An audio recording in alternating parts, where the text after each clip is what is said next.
Okay, it's time to talk about this. Women are making a lot of money.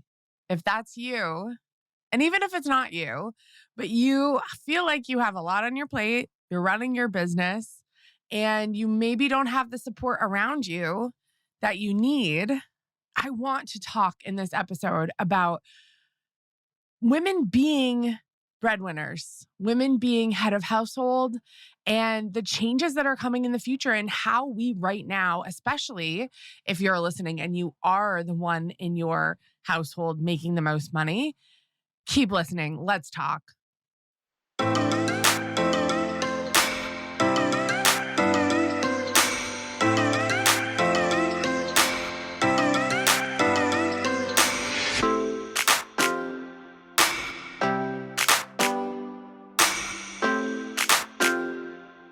Hello, welcome back to another episode of the Boost Your Boutique podcast.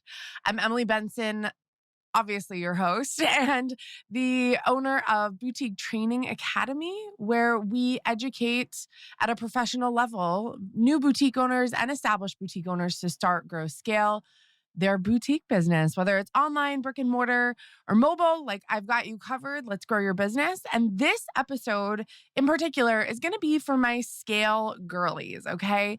You are making like $10,000 or more. Technically, I would say $20,000 to $25,000 or more per month revenue in your business. Now, we're not talking profit, we're talking revenue. Okay. If you're making 20 or more, $20,000 revenue or more per month, let's talk. My guess is that you're making more than your spouse. And if you're not, we need to talk about a couple things because you should be taking home some good money, number one. Number two, we have to talk about the gender inequality that's happening. And I don't want this episode to be political. I want this episode to be me I hate the term breadwinner. I want to start off with that. Like, I hate that term. It is old school. It is definitely from like our parents / before generation. Like, were we literally out winning bread every day? Like, bread is money. I get it. I want to start off also this episode talking about myself and my perspective just for a second here to qualify as we go into this, because I want to talk about women being breadwinners and making more money in the household than their partner, spouse. Here's what I want to say. I am a white female. I am married to a man, and I am an elder millennial. So I'm 40 years old. I was brought up by a boomer who I think was like on the cusp boomer, like younger.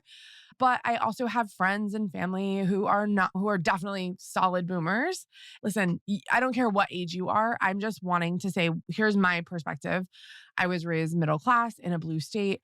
And I think that generationally, I'm like 2 generations away from the Great Depression.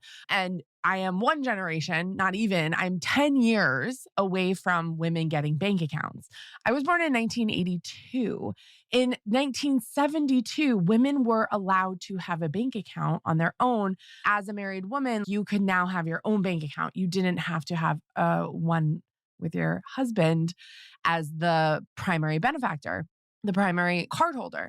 Now, across the board, women have gone to work. We've been empowered. We've finally, hey, you don't have to just stay at home and raise kids. You can go do all these other things. But by the way, still, we need you to raise the kids and do the housework and do all this stuff. We live in a very funny time right now where I see a lot of people getting divorced. And again, I don't want to be like doomsday about this. I want to recognize that things are changing in the boutique industry, especially because it is a woman-led business. And I'm sorry, women, female identifying, like that tends to be the people who make up the largest percentage of what a boutique is or as a boutique owner. So I am speaking from that perspective. I'm also speaking from a couple different places where I've been really excited to follow women who are talking about this subject primarily as like their platform. Okay. Number 1 is Rachel Rogers. She wrote, "We Should All Be Millionaires, A Woman's Guide to Earning More, Building Wealth, and Gaining Economic Power." And that's the big picture here is gaining economic power, having a bigger voice in our society because we have been kept back and we haven't been able to have an equal voice in politics and government and raising our kids and all this stuff that we are just like waking up to. And I think this is a big piece of it is when you are starting to make more money, you have more access to things. You have the ability to really affect change when you have that economic power, when you have wealth, when you have money. And for so many of my scale girlies out there, my scale people out there, for you, you have so many opportunities to build wealth. Once you're starting to make that 20, 30, $40,000 a month in your business, remember $20,000 a month times 12 months, that's a $240,000 revenue year. That is $250,000. Let's just again qualify that. It's $250,000. So when you feel belittled or when you feel like you've been put down by someone about your business, it is absolutely justified because I guarantee you there are plenty of other people around you and probably those people judging you who could never go and open up a business that makes $240,000 a year. Now, bump that up even more, $40,000, $50,000, $60,000 a month. Now we're looking at the $500,000, $600,000, $700,000 range per year. And that's $500,000. Okay. And we get it. It's not what you bring home. I hear that. Okay. That said, you are still running a business that does $500,000 a year. And that is a big deal. And I worry that a lot of women are stumbling between that quarter to $500,000 number because that's where things get hard. That's where this stuff, this underlying retail mindset stuff starts to come up around us being wealthier than our spouse, wealthier than our parents, making more money than family members.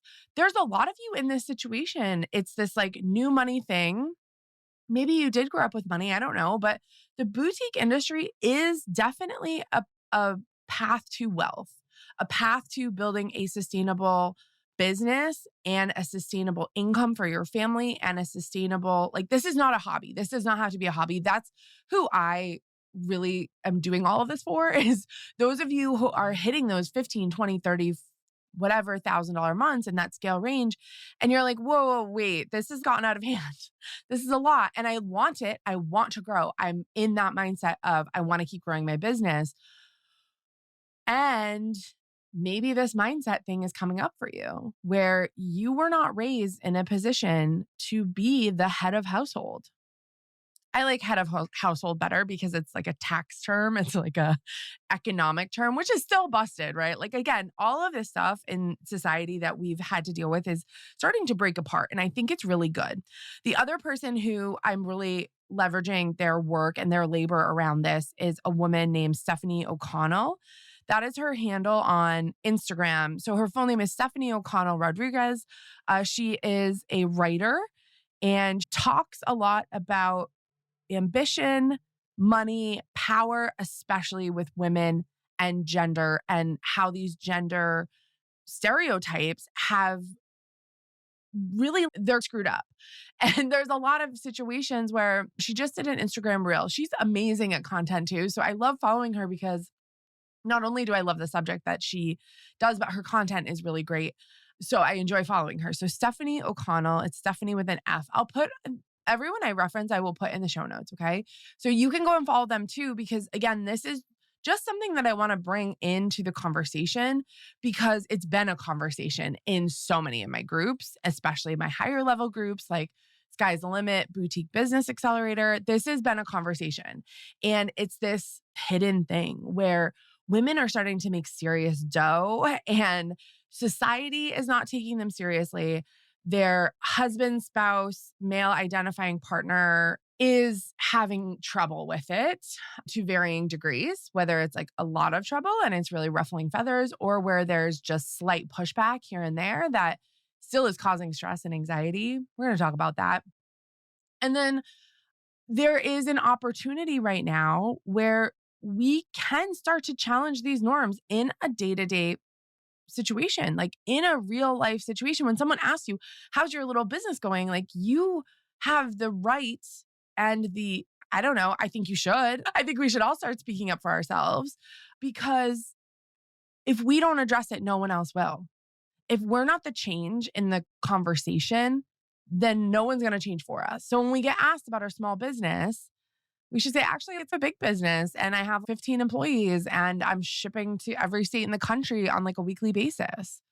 And maybe that's not your situation, but you can gently shift the conversation to teach someone that their mindset is actually really old and antiquated and busted. And like, why are you saying that? I think there is this energy that we all need to be bringing when we're in that situation. Listen, even if you're making 5 grand a month, 3 grand a month, hi, that's a lot of money. Again, 3 grand a month times 12 months, that's $36,000 a year.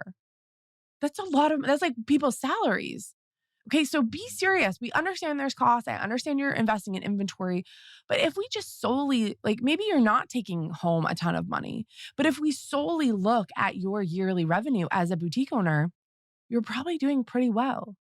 And I want you to pat yourself on the back because I didn't. And I don't, it's taken me a long time to be like really comfortable in my skin being this breadwinner, head of household, and challenging some of these gender norms that still get challenged on a daily basis because I still get pushback even from family members who don't understand my situation. So I speak from a place of knowing where you're at, having worked through some of it and like still working through it with you on this podcast. And like coaching myself as we go through this because I think that there's a big societal shift that needs to change, not only for us, but for our children. Now that I have a kid, I talk about it all the time, but I want life to be easier for her. I want life to be better. If she wants to make a ton of money, great. If she wants to go be a monk, great. Like whatever. But I want her to know. And just like I think our parents did, being again a 40-year-old woman in the suburbs of Massachusetts, like I definitely was raised, and this is society, right? Let's talk about society.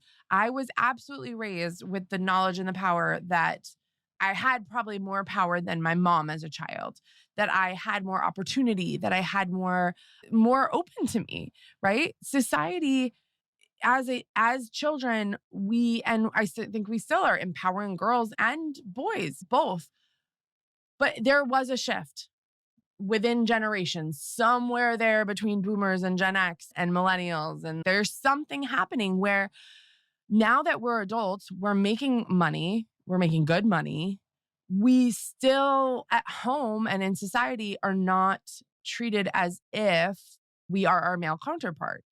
And not to say that it's going to be apples to apples, but it shouldn't be apples to plumquats. It shouldn't be so different that men still get treated the exact same and are expected to be the providers and make the money. And again, maybe in your culture, in your society, in your religion, that's how it is. And that's fine. But what happens when you start making a lot of money? How do you deal with that? That's going to be a challenge for you, especially when you're still expected to do the labor at home. Just because we start making more money, it doesn't automatically take out the labor and the cost and the mental load and just everything that goes on with taking care of a home, taking care of pets, taking care of children. That still ends up falling on a lot of women and a lot of successful women who are making good money.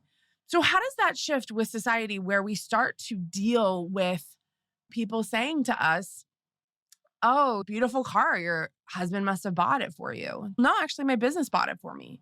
We have to push back. This is like as I was making notes and outlining this episode, I really want to talk about solutions. Like, how do we deal with this?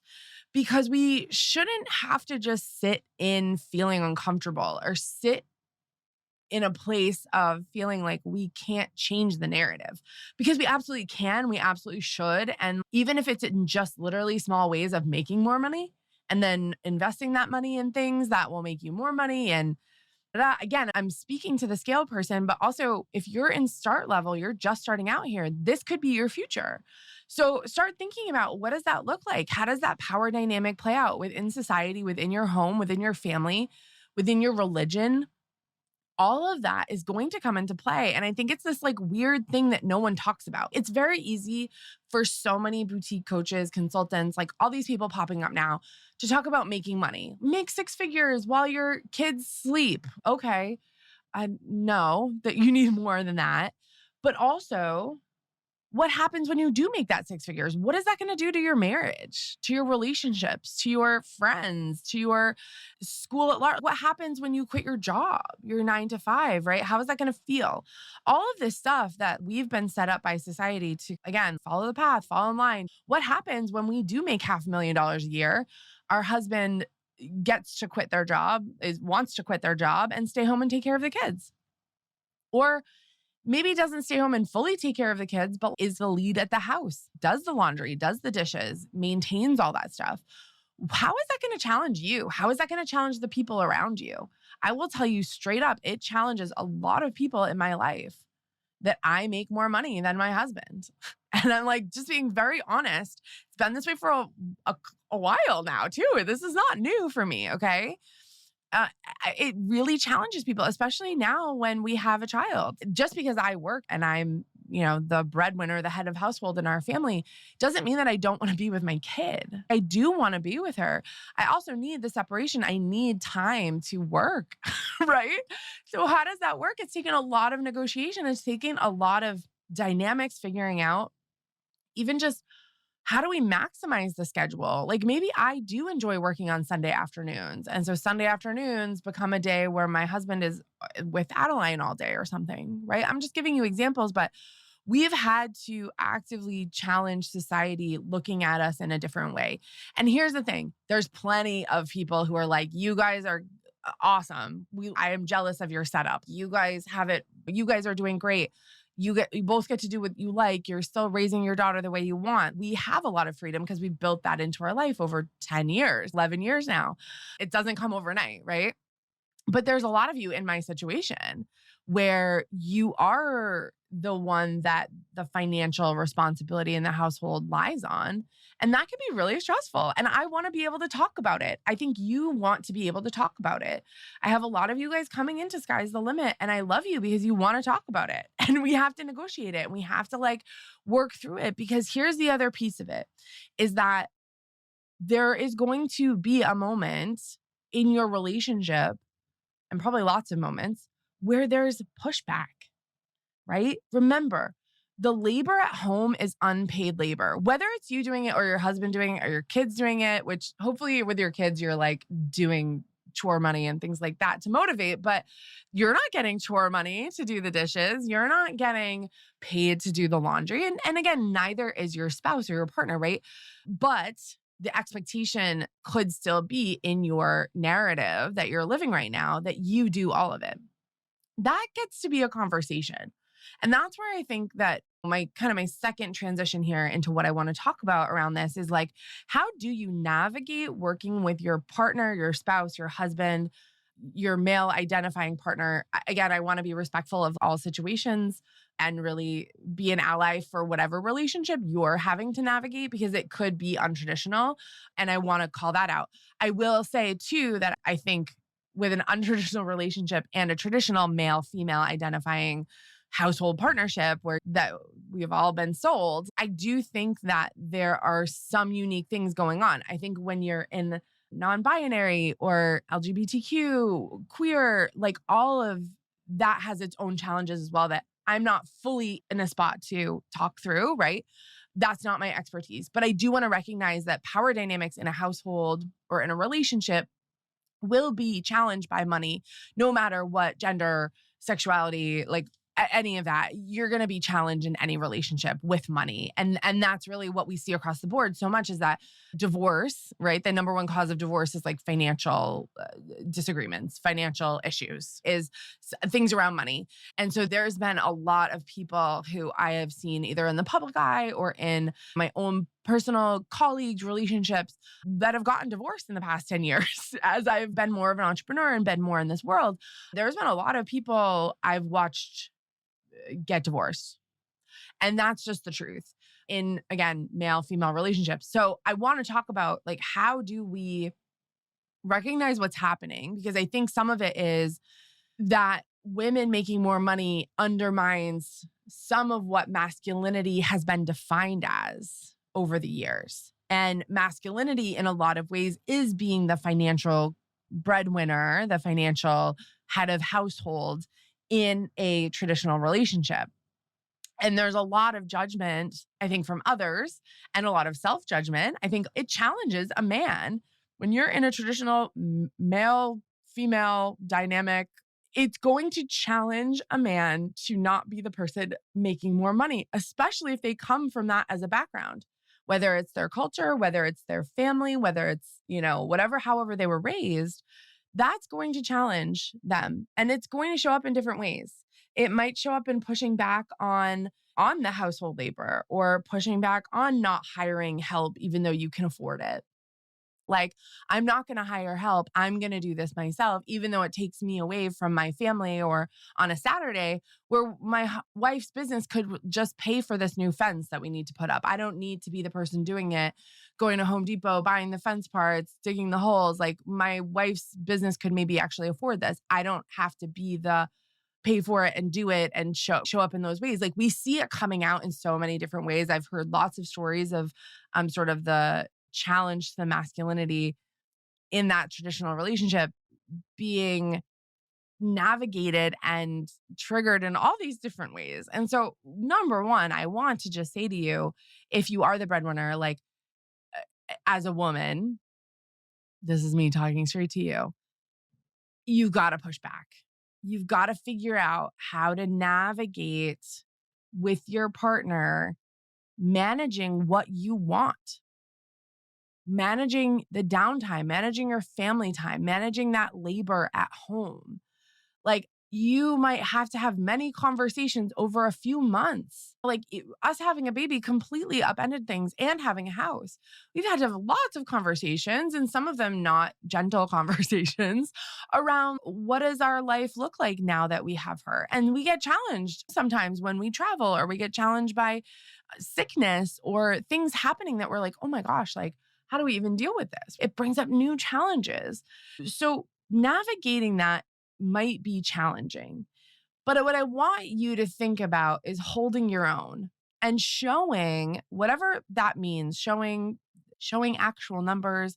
Like, this is where, with your partner or this person who's pushing back in the relationship, you have to figure out how to deal with them potentially feeling unworthy, feeling like they're not bringing home the bacon or they're not financially contributing enough, or whatever that looks like, or maybe just being threatened by the fact that you make more money. Will you leave them? A lot of insecurities can come up when money shifts and money gets different, right? And that's, I don't care. You could be with the nicest human on the planet.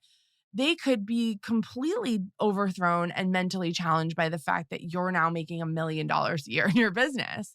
And they could still be the most loving, amazing partner ever, right? It can come out in different ways. And so I think this is where we have to figure out, as a woman head of household, how do we navigate these conversations with our spouse, with our partner, in a way that's productive?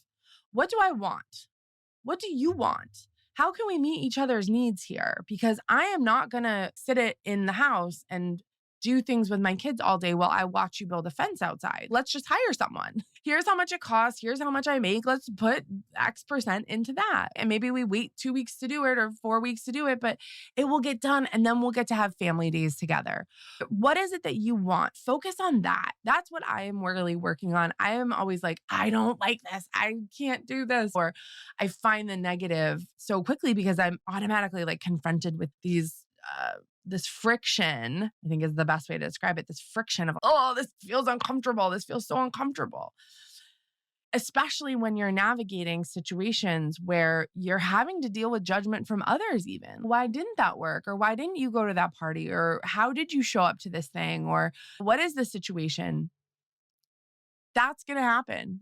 And you're going to have to push back and say, listen, I'm at this party because my husband was taking care of the kids all week. And so today is his day off. I took the kids to this party, and like, he's chilling at home. That he's allowed to do that. Just like I'm allowed to chill every afternoon when he's taking care of them, and I'm working on shipping and I get to zone out, and I go get my nails done, or I go get my hair done because I have a photo shoot, right? All of that stuff you have to navigate in a way that works for you, and not forgetting how powerful the money that you're bringing in can be, and what it could afford you, what it could give in your life to your partner. Like if your partner could quit their job, but they're too uncomfortable being like a stay-at-home dad or a stay-at-home husband, that's something that you guys can figure out. Okay, but then we need to have a nanny. We need to have something needs to give, right?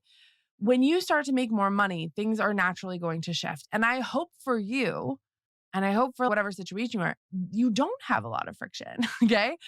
But there is going to be situations where, like, maybe it does come to the point where life looks different when you're building your business, growing your business, scaling your business. Your partner's in a full time 9 to 5 sort of job. And then your business gets to the point where it's scaling, they quit or they retire, whatever that looks like, take a break. What do they do? How are they helping take off some of that labor? Or how are they hiring that out? Or what does that dynamic look like?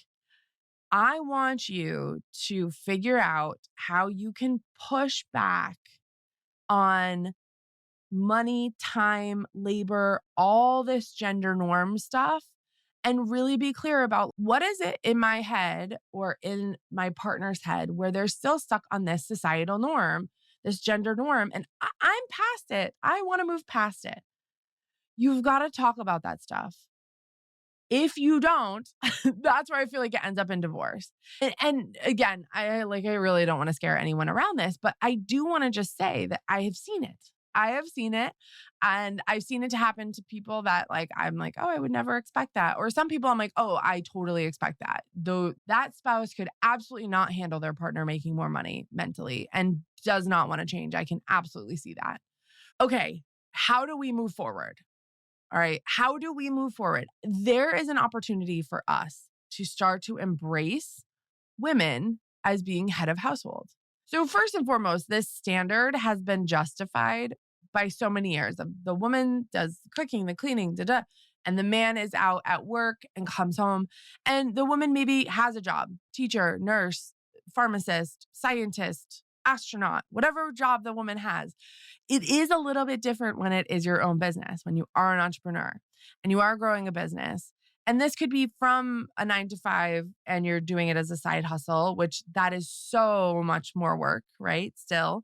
Or if you are at home with your kids doing the childcare and all of the labor that is involved at home, that is completely unpaid labor, right?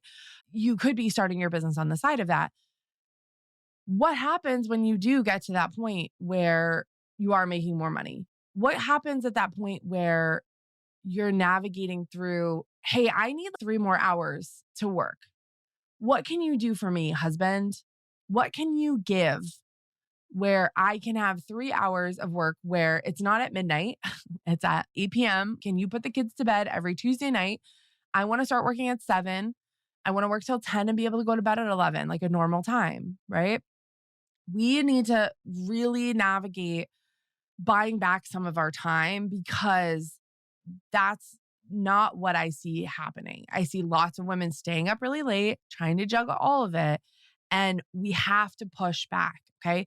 We also have to push back when people get it wrong, when people in society get it wrong. So I've had situations where someone will say, Greg doesn't work, so he should do X, Y, and Z. But he's not good at X, Y, and Z. And I have time to do it and I like doing it. So he does A, B, and C. So I have time to do X, Y, and Z. I've had even people say, I can't believe Greg has that Lego set. And I'm like, I went to the spa for 2 hours the other day. Isn't that the same? Right? We have to start challenging the fact that just because we make the money, like this, it wouldn't happen. Okay. Let's be real. If a man started a business, it did $500,000 a year, and the wife, the woman, whatever, was staying home, taking care of the kids, da da da. There's so much advocacy around give that woman self-care, give that woman things she enjoys, give her time off because she is doing unpaid labor. Why, when that flips and it's a woman who's making the $500,000 a year in their business and the man who's home doing a lot of that labor, the dishes, the cleaning, the childcare, whatever that looks like, and hopefully that is the situation. It could be pretty cut and dry. Why can't a woman still go to the spa and the man get their Lego set? It just is, it blows my mind sometimes where these old school gender norms, when you flip them and you really think about, oh, what would happen if this was a woman in the CEO leadership role coming home? Should the food be on the table or should they have to make dinner? They love to cook, so they make dinner 3 nights a week. Okay, great. That's great. That works for them. What works for you? What works now with whatever gender situation you have, the money-making situation you have? And what is going to make you have your best business? Because we know you need to get taken care of. And this is where I think some of this falls off, where what ends up happening is a woman is either working on her business with her kids, doing all the household stuff, and then that's when there's no time to take care of yourself. And that's when women get like angry and resentful and they're like, I can't do it all. I literally can't manage everything, but I have this business that's doing really well. Why can't anyone just take me seriously? I need a break. Like I need to have more carpool. I need my husband to quit his job. It might be coming to that for some of you, right? And that might be scary and that might feel really crazy, but there does have to be a breaking point where things might need to be different in your life because the way you've been doing it with whatever gender norms and societal things that you're into and have gotten just overlaid in your life, maybe without even thinking about it, they're going to have to be challenged. This is so hard. This is so nuanced, and it's going to be so different from every single one of you. But you are allowed to gently push back, gently and firmly push back when people challenge your little business. Say, my little business. Yeah, it paid for my new Mercedes. Oh yeah, my little business that paid for our house. That was a down payment on our house. That's our monthly mortgage, actually, is my business, right? You can gently push back. And my intention for that is to make people snap out of it, right? Snap out of it. And there are going to be some people who will not snap out of it, who will not see that what they said is ridiculous because they're so firm in their belief, even though maybe they're the one that raised you to be independent and start a business and go after your dreams and do all that, right? It might be the very person that told you to do all the things that you're doing who challenges you on the gender norms in your life, in your relationship as you grow your business. Be okay pushing back and then be okay with people not understanding. You are still allowed to be the change. You are still allowed to speak that things are changing. Things are changing. This is why I follow people like Rachel Rogers and Stephanie O'Connell, because they are busting down these myths. They are like leading the charge. And I think in boutique land, we really have a very unique situation where so many women are making so much freaking money. That's the truth. And if you're not there, you're like, Emily, I'm only making whatever you've decided is only. You're still making money. You're still making money in a business you started yourself, and that is incredibly powerful. And I hope that you see that as being in an empowering situation in your life where you feel good about yourself. For so long, I did not feel good about my business. Like a long time. My husband would even point it out when we were dating. He'd say, oh, Emily's very humble. She does not talk about her business, but like she's done X, Y, Z. She's been here, there. This is what she did for her career. He would literally brag about me.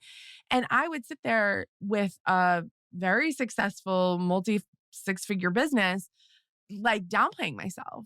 And I look back and I'm like, why did I do that? That was so silly. That was so silly. That's me like really giving into crappy gender norms that I don't want my daughter to see. No way. I want her to see me proudly talk about my business. Be excited that I work in an industry that is ever changing, that I absolutely love, that I want more women to get into and to leverage their knowledge, their power, their excitement, their passion to make more money. Here's the next piece of it is with all this money, because I can't believe I'm finally talking about this. I think maybe I just was like uncomfortable, but now I find the conversation to be even more pressing and pressing. I have been the head of household in our house for a long time. I'm surprised it's taken me so long to talk about this because from my perspective, this is the day-to-day life I've been living for many years. And I think there's a lot of people who think, oh, your husband can just come and work in the business with you. Or because we see that, like we see a lot of companies where the husband just goes and works for the business or whatever. Like my husband doesn't want to do that. He'll help me. He will absolutely, I'll bounce ideas off him. We'll talk through things. He knows what's going on, but he doesn't own any part of the business. He does not work for the business. He doesn't have logins to Kajabi. He wouldn't even know what Kajabi really is. He does know, right? But that's the other piece of it is your husband, your spouse is allowed to not work for your business, even if they don't have a job. I just also want to give you permission for that. Your husband does not have to work for the business. I think that seems to be the well, let's use him over here. To be honest with you, I don't really feel like I want to work with my spouse either. And maybe you feel like that too. You're like, I just don't want to go there. And I think I've talked about that in the past, but we have to be the change. We have to be comfortable talking about this in a bigger way because I know a lot of you are dealing with it. And it can change if you want it to change. We can be people who, especially in our industry, push back on this being a little hobby or being like a cutesy business. Like, no way. Like, we have powerful businesses. I want you to feel empowered. I want you to feel like you own a business that is successful, even if you don't feel like that all the time. And I want you to start thinking about, as you grow this business, what happens next? So whether you're in a stage where you're making $3,000 a month or you're making $300,000 a month, what happens next to your business? What happens next for you? What happens when you make X amount of money? What happens when you have another kid or have your first kid or you buy a house? Or what are you going to start to do with this money that you're making? Will you put it into investments? Will you start another business? Right? If you have a business that is really predictable, that's doing really well, that could be a situation where you're maintaining the business. What's next? This is where we start to gain that economic power by owning more property, by having more skin in the game, by putting it into investments and long-term gains so that we can retire early. Or I talked about this in my episode a week ago around Shein. How much is enough for you and your business? How much is enough for you? Where maybe you let it run and you take time off or you step away from the business. What does that look like for you? So many people are starting boutiques and not really having that sort of long-term vision. And I want you to start thinking, especially if you are in the situation where you're doing 20, 30, 40, 50,000, what does your life look like? If you're not paying yourself enough and you're making that much money, we got to talk too. Because I do know there's plenty of you who are like, I make all that money, but I don't take home any money, or I don't pay myself. I literally have a webinar called Underpaid for people like you. And that's fine, but we got to change it. Again, gaining economic power also means gaining control over your finances in your business, in your household, having some knowledge of what's going on, having the amount of women I see that just don't know what's going on in their business. We got to work on that because you're leaving money on the table. And when you leave money on the table, it also takes away your economic power, right? It doesn't allow you to earn more or build wealth, do those things that Rachel Rodgers talks about. And so for me, there's so many sort of offshoots of all of this. And I did even try to record. I have another recording of this podcast topic from a while ago that I just nixed because I went off in all these other directions because I think this is so nuanced. And because it's so nuanced, there is conversations around boundary setting, around delegation of tasks, around unpaid labor, around gender pay gaps. All of this stuff is offshoots of this, right? The bottom line is, as a boutique owner, as a woman, as someone building a business that could be $1 million a year business, that could be $100 million a year business. We don't know what's going to happen in the future. You have to start thinking about what that does to your life, what that does to your financial situation, what that does to your just everything around you. There's also situations where I've seen people have really steady businesses, get it started, and then go get a job, part-time job, because they're like, I want to run my business and I want to do this other job, or I want to have this or that. There's so many opportunities for you to make more money and make money with the power and the leverage that you have with your business. So I'm going to wrap up because I think I've covered a lot of this. Big picture, women are making more money. Boutique owners have more potential to make more money. Problem is what happens in your life, personally, your business life, your relationships, your family, your friends, all that stuff. How does that affect everything? It does affect everything. The problem then becomes an opportunity. It becomes an opportunity to shift, to change, to have a life that looks a little bit more like you want it to look, like you dreamed of it looking.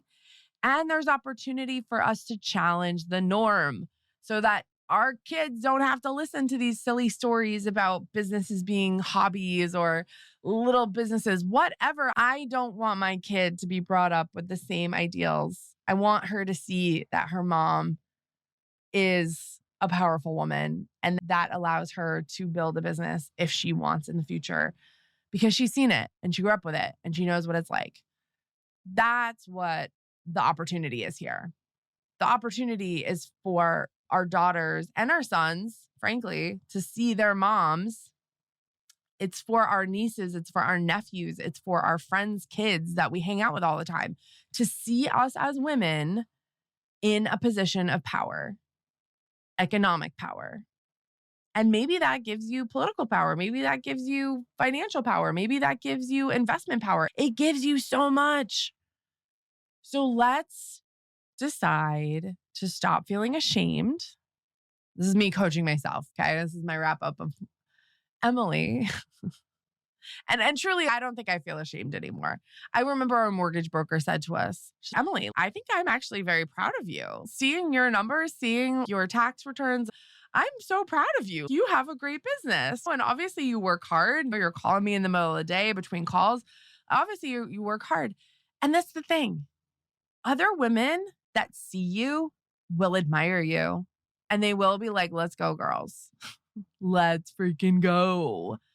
Because we have the opportunity to change the narrative. We have the opportunity to gain all this economic power, but we're holding ourselves back, or we're not having the tough conversations, or we're shrinking when someone says something ridiculous to us instead of gently and firmly redirecting them into what the actual reality and the truth of the situation is. So there's a lot to be said for all this. I as always hope that you enjoyed where I'm going with this. If you have any feedback or you're like, whoa, this really struck a nerve with me, I'm super triggered, I would invite you to email me. Let me know what's up. I would love to do a follow-up to this. I would love to maybe get some of these people on the podcast to talk about it. These are the conversations I want to start having. I want to start having these higher level conversations because it's all well and good to hear new social media strategies. It's also really well and good to change the narrative of women boutique owners making a lot of money and what we do with that. That's the conversation I'm here for. All right. Have a great week. I'll talk to you soon. Here's to making lots of friends and making lots of money.